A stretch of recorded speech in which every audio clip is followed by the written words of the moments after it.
Halo teman-teman, perkenalkan, nama saya Gide Pandey Krisnadharma, salah satu anggota dari kelompok C3.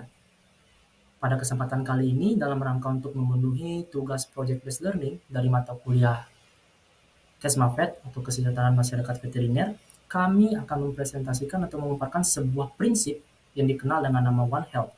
Prinsip yang sebenarnya sudah lama ada, namun menjadi perhatian beberapa tahun belakangan ini. Konsep One Health ini merupakan konsep yang sangat menarik untuk dibahas dan juga dimengerti. Mengapa? Karena One Health menekankan bahwa dalam mewujudkan kesehatan tidak hanya melibatkan ilmu kesehatan saja, tetapi melibatkan berbagai macam disiplin ilmu. Semoga materi yang kami sampaikan ini menjadi materi yang menarik dan bukan hanya materi menarik saja, namun juga bermanfaat untuk teman-teman sekalian. Anggota dari kelompok C3 sendiri ada saya, Igede Pandey Krisnadharma, dan juga dua orang teman saya, Rizky Noviansa, dan juga Azura Waraya Adi Purnamasari. Untuk lebih singkatnya, kita langsung masuk saja ke pemaparan materinya. Nah, yang pertama apa sih itu One Health? Kita mulai dari pengertiannya dulu. Menurut Barrett dan juga Osofsky, One Health itu sendiri merupakan upaya kolaboratif dari berbagai disiplin yang bekerja di tingkat lokal, nasional, dan global untuk mencapai kesehatan yang optimum bagi manusia, hewan, dan lingkungan. Dari pengertian ini, kita bisa mendapatkan pemahaman bahwa One Health ini menggunakan pendekatan holistik yang mengintegrasikan berbagai macam disiplin ilmu guna untuk mewujudkan kesehatan masyarakat maupun kesehatan hewan dan juga lingkungan. Konsep One Health ini menekankan bahwa sebenarnya kesehatan masyarakat maupun kesehatan hewan dan juga lingkungan itu bukan hanya menjadi tanggung jawab dari disiplin ilmu kesehatan saja, tetapi menjadi tanggung jawab dan juga dapat terwujud dengan mengintegrasikan berbagai macam disiplin ilmu dan juga akan saling mempengaruhi satu sama lainnya.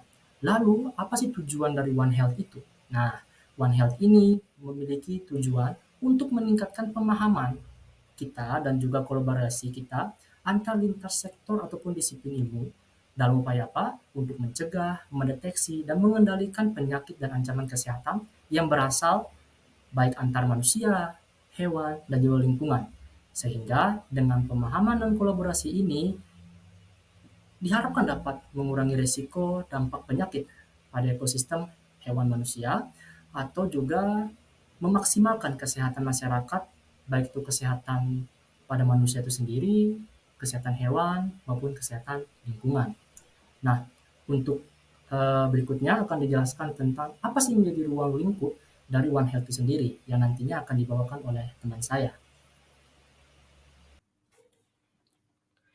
Selanjutnya adalah ruang lingkup dalam menangani One Health sesuai dalam gambaran Gibbs. Yang pertama ada dokter hewan untuk isu kesehatan hewan dan keamanan pangan, epidemiologi dan penyakit pada hewan. Yang kedua ada dokter untuk isu kesehatan manusia, epidemiologi penyakit pada manusia. Yang ketiga ada perawat untuk isu kesehatan manusia atau komunitas. Yang keempat ada ahli kesehatan untuk isu kesehatan komunitas, strategi pencegahan penyakit, epidemiologi, pengetahuan tentang penyakit menular. Yang kelima ahli epidemiologi.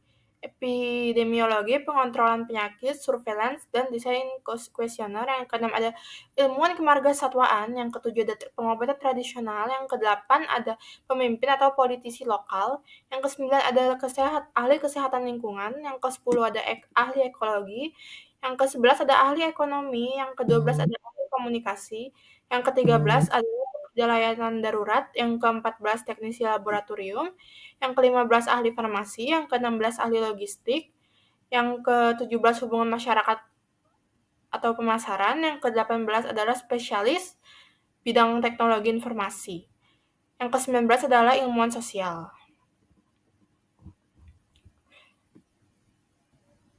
Selanjutnya adalah organisasi yang beroperasi, yaitu ada World Health Organization atau WHO, yang kedua ada Food and Agriculture Organization atau FAO, yang ketiga ada World Organization of Animal Health atau OIE, yang keempat ada One Health Initiative, yang kelima ada United States Centers for Disease Control, yang keenam ada Eco Health Alliance, yang ketujuh ada United States Agency for International Development, yang kedelapan ada Southeast Asia One Health University Network, yang kesembilan ada universitas, departemen, pusat-pusat, dan lain-lain. Yang ke-10 ada Kementerian Kesehatan, Pertanian, Sumber Daya Lingkungan, dan lain-lain. Dan yang ke-11 ada Asosiasi Profesi Kedokteran atau Kesehatan. Selanjutnya akan dilanjutkan oleh rekan saya. Nah, selanjutnya ada aplikasi One Health dalam kehidupan sehari-hari. Mencakup beberapa aspek yang berdampak pada kesehatan manusia, hewan, dan lingkungan. Nah, jadi berikut adalah beberapa contoh aplikasi One Health dalam kehidupan sehari-hari. Yang pertama adalah pemantauan penyakit. Organisasi Kesehatan dan Penelitian menggunakan pendekatan One Health untuk memantau penyakit yang menyebar antara manusia dan hewan. Misalnya tuh kayak pemantauan wabah flu burung atau virus corona dapat membantu dalam deteksi dini, pengendalian, dan pencegahan penyebaran penyakit yang berpotensi membahayakan manusia dan hewan. Selanjutnya yang kedua ada kesehatan hewan peliharaan. Penerapan One Health melibatkan pemilik hewan peliharaan untuk memastikan kesehatan hewan peliharaan mereka sendiri, mengatur vaksinasi yang tepat, memberikan perawatan medis yang baik, dan memantau tanda-tanda penyakit pada hewan peliharaan dapat membantu mencegah penyebaran penyakit antara hewan dan manusia. Yang ketiga adalah keamanan pangan. Pendekatan One Health digunakan untuk memastikan keamanan pangan, mengawasi rantai pasokan makanan, menerapkan praktik pertanian yang aman dan berkelanjutan, serta menjaga kebersihan dan sanitasi pangan dapat membantu mencegah kontaminasi dan penyebaran penyakit terkait makanan itu sendiri. Yang keempat ada pengelolaan lingkungan. Dalam kehidupan sehari-hari, pendekatan One Health dapat diterapkan melalui kebijakan dan tindakan yang mendukung kelestarian lingkungan itu sendiri, meminimalkan penggunaan bahan kimia berbahaya, mempromosikan penggunaan energi terbarukan, dan menjaga keanekaragaman hayati adalah contoh praktik yang dapat dilakukan untuk melindungi lingkungan dan kesehatan manusia serta hewan. Yang kelima adalah pendidikan dan kesadaran masyarakat. Nah, jadi poin kelima ini adalah salah satu poin yang paling penting dari One Health. Nah, jadi poin kelima ini adalah meningkatkan pendidikan dan kesadaran masyarakat tentang ketertarikan antara kesehatan manusia dan hewan dan lingkungan itu sendiri. Nah, melalui kampanye kesadaran, seminar, dan penyuluhan, masyarakat dapat mempelajari pentingnya menjaga kesehatan semua komponen ekosistem dan mengambil tindakan yang tepat untuk melindungi diri mereka sendiri serta lingkungan atau hewan itu sendiri. Nah, selanjutnya ada yang keenam atau yang terakhir, yaitu riset dan kolaborasi lintas disiplin. One Health mendorong kolaborasi antara ahli kesehatan manusia, hewan, dan lingkungan, serta peneliti dari berbagai disiplin ilmu.